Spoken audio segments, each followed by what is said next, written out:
Hi friends, welcome to day to day kitchen. ഇന്ന് ഞാൻ വന്നിരിക്കുന്നത് ഒരു ഈസി പുഡിങ്ങിൻ്റെ റെസിപ്പി ആയിട്ടാണ്. അപ്പോൾ നമുക്ക് ബ്രെഡ് വെച്ചിട്ട് നമ്മുടെ വീട്ടിലുള്ള സാധനങ്ങൾ മാത്രം യൂസ് ചെയ്തിട്ട് നല്ല അടിപൊളിയായിട്ട് പുഡിങ് ഉണ്ടാക്കിയെടുക്കാൻ പറ്റും. അപ്പോൾ അതെങ്ങനെയാണ് റെഡിയാക്കി എടുക്കാൻ നോക്കാം. അതിന് വേണ്ടിയിട്ട് ഞാനിപ്പോൾ ഇവിടെ ഒരു 4 പീസ് ബ്രെഡ് എടുത്തിട്ടുണ്ട്. അത് നമുക്കൊന്ന് അതിൻ്റെ സൈഡൊക്കെ ഒന്ന് ആ ബ്രൗൺ കളറൊക്കെ ഒന്ന് മാറ്റി വൈറ്റ് കളർ മാത്രമായിട്ടൊന്ന് കട്ട് ചെയ്തെടുക്കാം. അപ്പോൾ ഞാൻ ഇതിൻ്റെ ബ്രൗൺ കളറൊക്കെ മാറ്റി എടുത്തിട്ടുണ്ട്. ഇനി നമുക്കതൊന്ന് ചെറിയ പീസായിട്ടൊന്ന് കട്ട് ചെയ്തെടുക്കണം. ഇനി നമ്മൾ കട്ട് ചെയ്ത പീസസ് ഞാനിപ്പോൾ ഒരു ബൗളിലേക്ക് ഇട്ട് കൊടുക്കുന്നുണ്ട്. ഇനി അതിലേക്ക് 1 കപ്പ് പാൽ ഒഴിച്ച് കൊടുക്കാം. ഞാനിപ്പോൾ പശുമ്പാലാണ് ഒഴിച്ച് കൊടുക്കുന്നത്. 1 കപ്പ് പാൽ ഒഴിച്ച് കൊടുക്കുന്നുണ്ട്. ഇനി അതിലേക്ക് മധുരത്തിന് വേണ്ടിയിട്ട് ഞാനിപ്പോൾ 3 ടേബിൾ സ്പൂൺ ഷുഗർ ഇട്ട് കൊടുക്കുന്നുണ്ട്. അപ്പോൾ മധുരം കൂടുതൽ വേണമെങ്കിൽ നിങ്ങൾക്ക് കൂടുതൽ ഷുഗർ യൂസ് ചെയ്യാം കേട്ടോ. ഇനി അതിലേക്ക് കുറച്ച് വാനില എസൻസ് ഒഴിച്ച് കൊടുക്കുന്നുണ്ട്.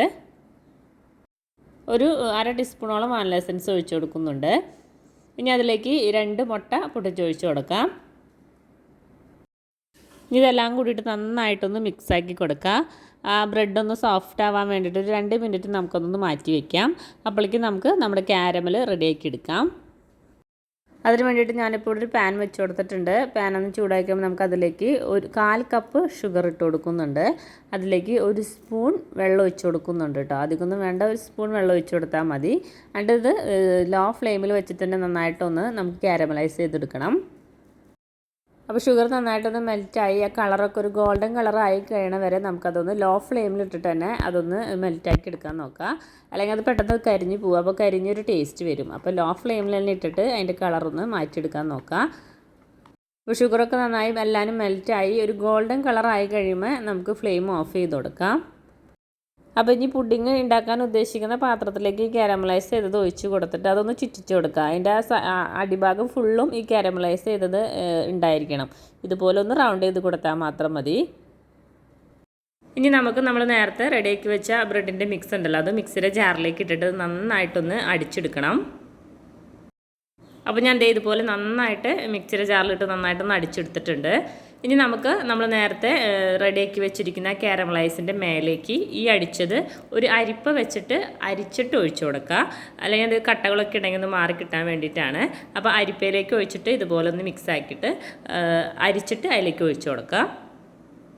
ഇനി നമുക്കതൊന്ന് വേവിച്ചെടുക്കണം. അതിന് വേണ്ടിയിട്ട് ഞാനിപ്പോൾ സ്റ്റീം ചെയ്താണ് എടുക്കുന്നത്. ഇഡ്ഡലി പാത്രത്തിൽ ആണ് ഞാൻ സ്റ്റീം ചെയ്തെടുക്കുന്നത്. ഒരു 30-35 മിനിറ്റ് നമുക്ക് ഇഡ്ഡലി പാത്രത്തിൽ വെച്ചിട്ട് അതൊന്ന് സ്റ്റീം ചെയ്തെടുക്കാം. അപ്പോൾ ഞാൻ ഇഡ്ഡലി പാത്രത്തിലേക്ക് ഇറക്കി വെച്ച് കൊടുക്കുന്നുണ്ട്. ഇനി നമുക്ക് ഇതൊന്ന് കവർ ചെയ്ത് കൊടുക്കണം. അപ്പോൾ ആവിവെള്ളമൊക്കെ വീഴാണ്ടിരിക്കാൻ വേണ്ടിയിട്ടൊന്ന് കവർ ചെയ്ത് കൊടുക്കണം. ഞാനിപ്പോൾ ഒരു അടപ്പ് വെച്ചിട്ടൊന്ന് അടച്ചു കൊടുക്കുന്നുണ്ട്. ഇപ്പോൾ അലുമിനിയം ഫോയിൽ ഉണ്ടെങ്കിൽ അത് വെച്ചിട്ടൊന്ന് കവർ ചെയ്ത് കൊടുത്താലും മതി. അതിനുശേഷം ഇഡ്ഡലി പാത്രത്തിൻ്റെ അടപ്പെടുത്ത് അടച്ച് നമുക്കൊരു 30-35 മിനിറ്റ് ഒന്ന് വേവിച്ചെടുക്കണം. 30-35 മിനിറ്റ് കഴിഞ്ഞപ്പോഴേക്കും നമ്മുടെ പുഡിങ് ഇവിടെ റെഡി ആയിട്ടുണ്ട്. ഇനി ഇത് നന്നായിട്ടൊന്ന് ചൂടാറണം. അതിന് ശേഷമാണ് അത് എടുക്കാൻ പാടുള്ളൂ. അപ്പോൾ നന്നായിട്ടൊന്ന് തണുക്കാൻ വേണ്ടിയിട്ടൊന്ന് മാറ്റി വയ്ക്കാം. ഇതിപ്പോൾ നന്നായിട്ട് തണുത്തിട്ടുണ്ട്. ഇനി നമുക്ക് അതിൻ്റെ സൈഡിൽ ഇതുപോലെ ഒന്ന് ആക്കി കൊടുക്കാം. അപ്പോൾ വിട്ട് വരാൻ വേണ്ടിയിട്ടാണ്. ഇനി അതിലേക്ക് ഒരു പ്ലേറ്റിലേക്ക് ഇതുപോലെ വെച്ച് കൊടുത്തിട്ട് അത് പ്ലേറ്റ് ഒന്ന് കമത്തി കൊടുത്തിട്ടുണ്ടെങ്കിൽ കറക്റ്റ് നമ്മുടെ പുഡിങ് അതിലേക്ക് വന്നോളും. നമ്മുടെ ബ്രെഡ് പുഡിങ് ഇവിടെ റെഡി ആയിട്ടുണ്ട്. വളരെ ഈസി ആയിട്ട് ഉണ്ടാക്കിയെടുക്കാൻ പറ്റുന്നൊരു പുഡിങ്ങാണ്. ഇപ്പോൾ നിങ്ങളുടെ കയ്യിൽ ബ്രെഡ് ഇല്ലെങ്കിൽ ബണ്ണായാലും മതി. ബണ്ണും ബ്രെഡൊക്കെ വെച്ചിട്ട് നമുക്കിത് ഉണ്ടാക്കിയെടുക്കാൻ പറ്റും. നല്ല ടേസ്റ്റാണ് കഴിക്കാൻ വേണ്ടിയിട്ട്. അപ്പോൾ ഇതുപോലെ ട്രൈ ചെയ്യാത്തവരുണ്ടെങ്കിൽ തീർച്ചയായിട്ടും ഒന്ന് ട്രൈ ചെയ്ത് നോക്കാം. അപ്പോൾ എൻ്റെ വീഡിയോ ഇഷ്ടപ്പെട്ടെങ്കിൽ ലൈക്ക് ചെയ്യാനും കമൻറ്റ് ചെയ്യാനും ഷെയർ ചെയ്യാനും മറക്കരുത്. ആദ്യമായിട്ട് കാണുന്നവരുണ്ടെങ്കിൽ സബ്സ്ക്രൈബ് ചെയ്ത് സപ്പോർട്ട് ചെയ്യാനും മറക്കരുത്. താങ്ക്